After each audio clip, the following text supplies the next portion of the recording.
Welcome to MP exam book. आज मध्य प्रदेश पंचायती राज एवं ग्रामीण अर्थव्यवस्था का पार्ट 6। तो चलिए शुरू करते हैं। उससे पहले आप सभी से रिक्वेस्ट है कि चैनल को सब्सक्राइब करें और बेल आइकन जरूर प्रेस करें, जिससे आपको मध्य प्रदेश पंचायती राज एवं ग्रामीण अर्थव्यवस्था से जुड़े प्रत्येक वीडियो का नोटिफिकेशन मिल सके। तो चलिए शुरू करते हैं। मध्य प्रदेश में एग्री एक्सपोर्ट जोन यानी कृषि निर्यात क्षेत्र का उद्देश्य क्या है? तो इसका उद्देश्य है किसी विशिष्ट उत्पाद के निर्यात में बढ़ोतरी करना। इसका सही उत्तर ऑप्शन सी। मध्य प्रदेश में एग्री एक्सपोर्ट जोन का उद्देश्य मध्य प्रदेश में किसी विशिष्ट उत्पाद के निर्यात को बढ़ावा देना है।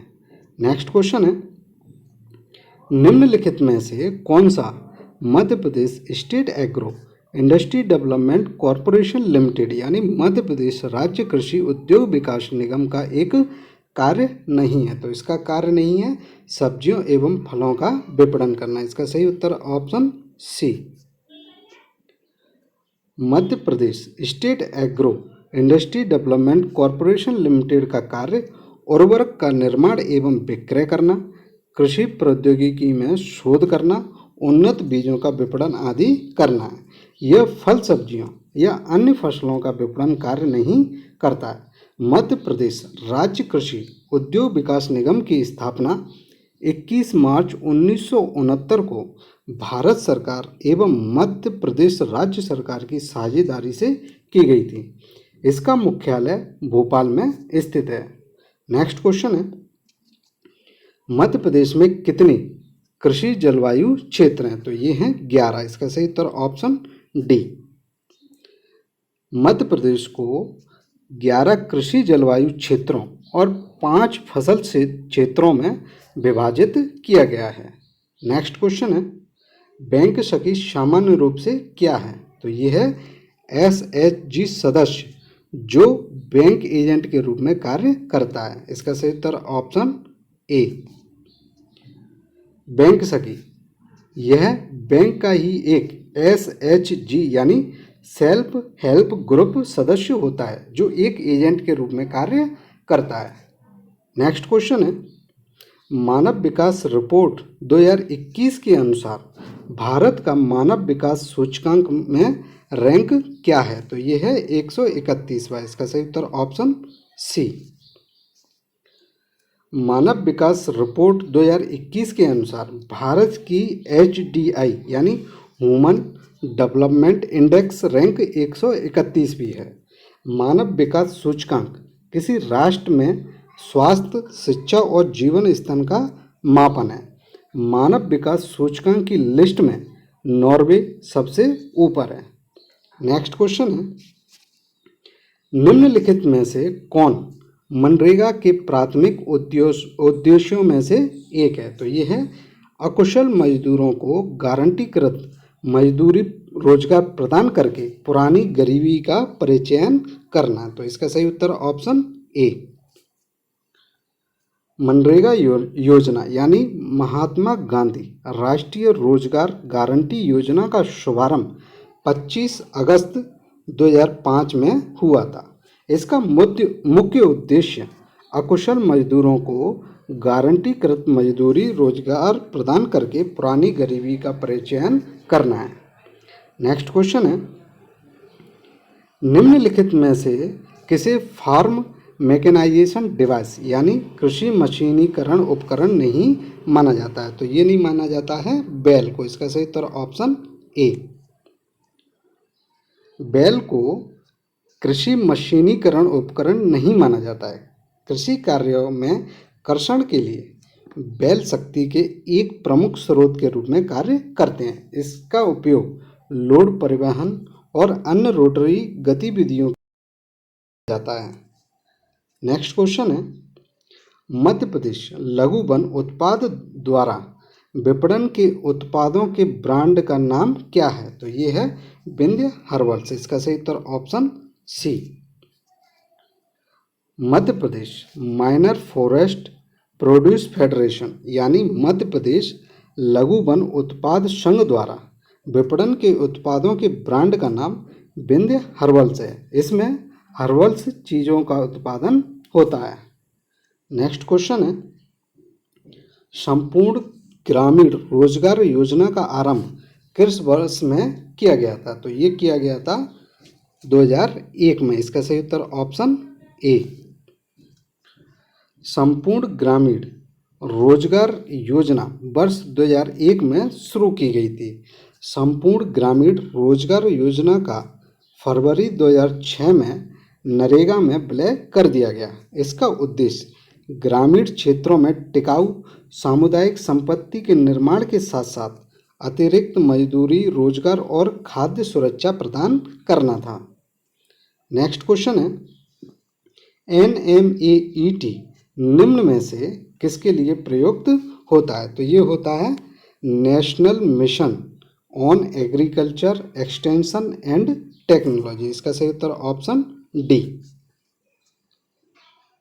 National mission on agriculture extension and technology की शुरुआत 2014 में की गई। इसका उद्देश्य किसानों को उपयुक्त प्रौद्योगिकी और बेहतर कृषि पद्धतियों के वितरण को सक्षम करने के लिए कृषि विस्तार का पुनर्गठन और मजबूत करना है। एनएमई का पूर्ण रूप क्या है? यह है national mission on agriculture extension and technology. Next question है, आम आदमी बीमा योजना किसको सामाजिक सुरक्षा प्रदान करती है? तो ये करती है 48 पहचान वाले व्यवसायिक या पेशेवर समूह या ग्रामीण भूमिहीन परिवार। इसका सही उत्तर ऑप्शन बी। आम आदमी बीमा योजना एक सामाजिक सुरक्षा योजना है जिसे 2 अक्टूबर 2007 को शुरू किया गया था। इसके अंतर्गत 48 पहचान वाले व्यवसायिक या पेशेवर समूह या ग्रामीण भूमिहीन परिवारों को सामाजिक सुरक्षा प्रदान करना है। यह योजना प्राकृतिक और आकस्मिक विकलांगता के खिलाफ बीमा कवरेज प्रदान करती है। आम आदमी बीमा योजना को जनश्री बीमा योजना के साथ मिला दिया गया है। नेक्स्ट क्वेश्चन है, राजीव गांधी ग्रामीण विद्युतीकरण योजना को किससे प्रतिस्थापित कर दिया गया है? तो ये कर दिया गया है दीनदयाल उपाध्याय ग्राम ज्योति योजना। इसका सही उत्तर ऑप्शन डी। राजीव गांधी ग्रामीण विद्युतीकरण योजना या ग्रामीण विद्युत अवसंरचना और घरेलू विद्युतीकरण योजना 2005 में सभी ग्रामीण क्षेत्रों में बिजली उपलब्ध कराने के उद्देश्य से शुरू की गई थी। राजीव गांधी ग्रामीण विद्युतीकरण योजना को बाद में दीनदयाल उपाध्याय ग्राम ज्योति योजना में शामिल किया गया था, जिसे वर्तमान में सौभाग्य योजना के नाम से जाना जाता है।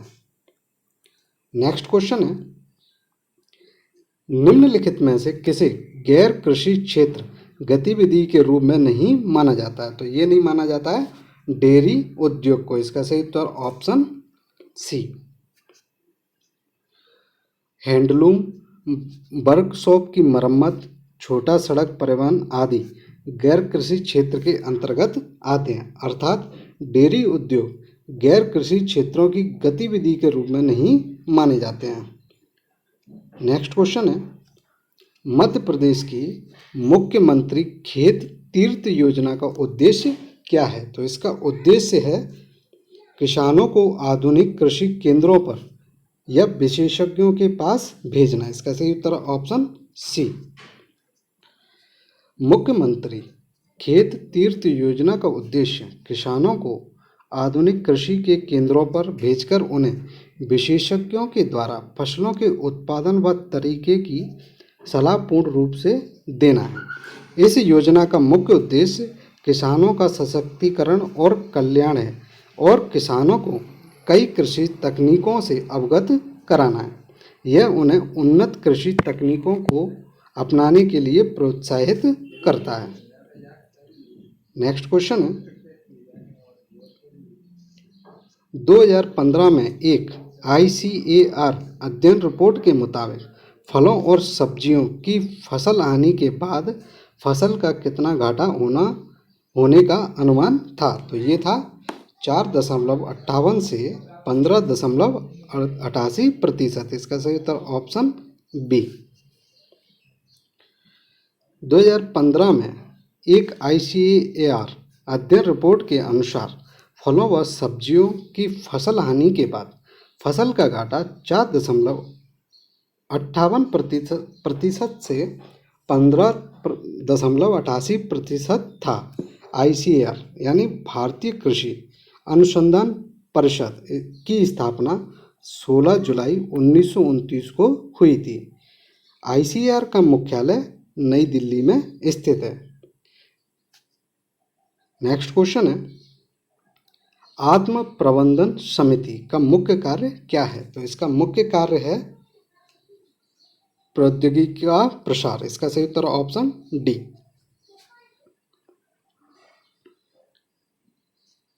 ATMA यानी agriculture technology management agency. Agriculture technology management agency का मुख्य कार्य कृषि पदाधिकारी द्वारा प्रौद्योगिकी प्रसार को बढ़ाने के लिए सलाह देना होता है। नेक्स्ट क्वेश्चन है,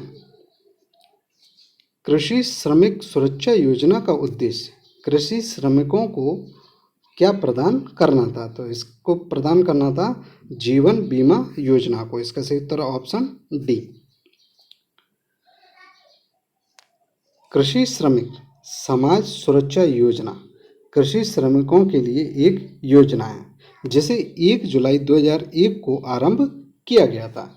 यह जीवन बीमा सुरक्षा, आवधिक एक मुश्त उत्तरजीविता लाभ और कृषि श्रमिकों को पेंशन प्रदान करता है जो 18 से 50 वर्ष की आयु के बीच होते हैं।